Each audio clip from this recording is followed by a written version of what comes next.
আমরা যেখানে আমাদের জন্ম হোক না কেন, আমরা যেখানে বাসিন্দা হই না কেন, এই আরাফার ময়দানই কিন্তু হাসরের ময়দান। আরাফার ময়দানই হাসরের ময়দান। সারা পৃথিবীর সব মানুষকে এখানে জমা হতে হবে। আমাদের সৌভাগ্য যে আমাদের হাসরের ময়দান আমরা চিনে যাচ্ছি, আলহামদুলিল্লাহ। আমাদের হজের জায়গা আমরা চিনছি যেমন, আমাদের হাসরের ময়দানও চিনছি তেমন। সেখানে আমরা একদিন মৃত্যুর পরে আমাদেরকে একত্রিত হতে হবে। এই হাসরের ময়দানে একত্রিত হব। এই মাঠের আর কি গুরুত্বপূর্ণ গুরুত্ব আছে বলা হচ্ছে আরাফা। বিভিন্ন কিতাবাদিতে লেখা আছে যে আরাফা কি, আরাফার নাম আরাফা কেন করা হলো? বলা হচ্ছে আরাফার নাম আরাফা এই জন্য করা হয়েছে যে এই আরাফার ময়দানে আল্লাহ তাআলা হযরতে আদম এবং হযরতে হাওয়া আলাইহিস সালাতু ওয়াস সালামকে মিলিয়েছিলেন। কিভাবে মিলালেন?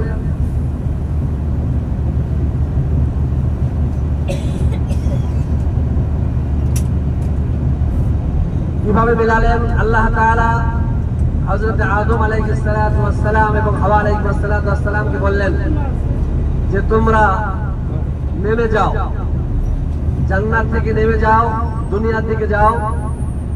আল্লাহ তাআলা হযরত আদম এবং হাওয়া আলাইহিস সালাতু ওয়াস সালামকে দুনিয়াতে পাঠিয়ে দিয়েছেন।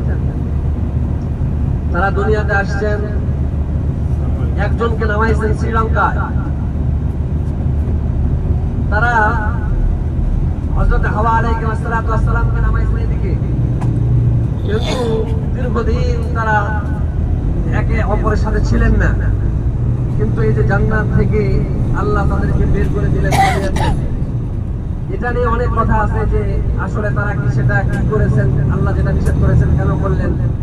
এটার সবচেয়ে বড় এবং যুক্তিপূর্ণ কথা হলো আল্লাহ তাআলা ফেরেশতাদের সাথে পরামর্শ করেছেন যে আমি জমিনে আমার প্রতিনিধি পাঠাবো, কিন্তু জান্নাতে রাখার জন্য আদম এবং হাওয়াকে বানানো হয় নাই।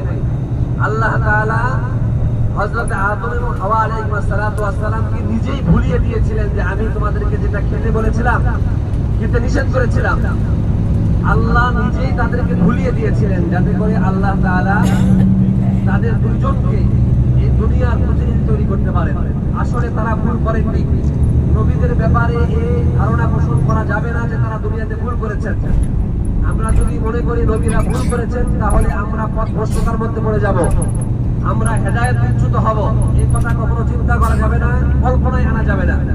বরং আল্লাহ মহা কিছু হিকমতের কারণে আদম এবং হাওয়া আলাইহিস সালাতু ওয়াস সালাম তার প্রিয় দুইজন বান্দা-বান্দী যাদের মাধ্যমে সারা পৃথিবীতে আল্লাহ তাআলা তার খলিফা নিযুক্ত করেছেন, তার সর্বশ্রেষ্ঠ সৃষ্টি বানিয়েছেন এই হযরতে আদম এবং হাওয়া আলাইহিস সালাতু ওয়াস সালামকে আল্লাহ তাআলা দুনিয়াতে পাঠাবেন বলেই তাদেরকে সৃষ্টি করেছেন।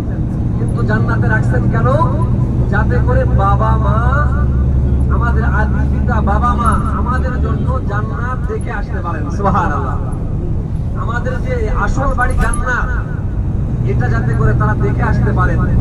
ওই দেখে এসে তারা জান্নাতের কথা বলছেন, আমাদের নবী ওহীর মাধ্যমে বলছেন। আর আমরা সে জান্নাত পেতে চাই, জাহান্নাম থেকে বাঁচতে চাই। আল্লাহ তাআলা আমাদেরকে কবুল করেন।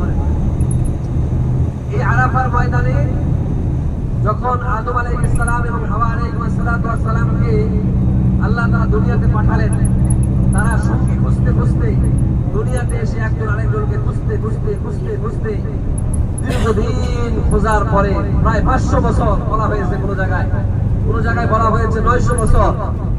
এই তারপরে তারা একজন আরেকজনের সাথে যে জায়গায় মিলিত হয়েছিলেন, আবার পরিচয় লাভ করেছিলেন, আবার দেখা করেছিলেন, সেই জায়গাটার নাম হলো আরাফা। সুবহানাল্লাহ।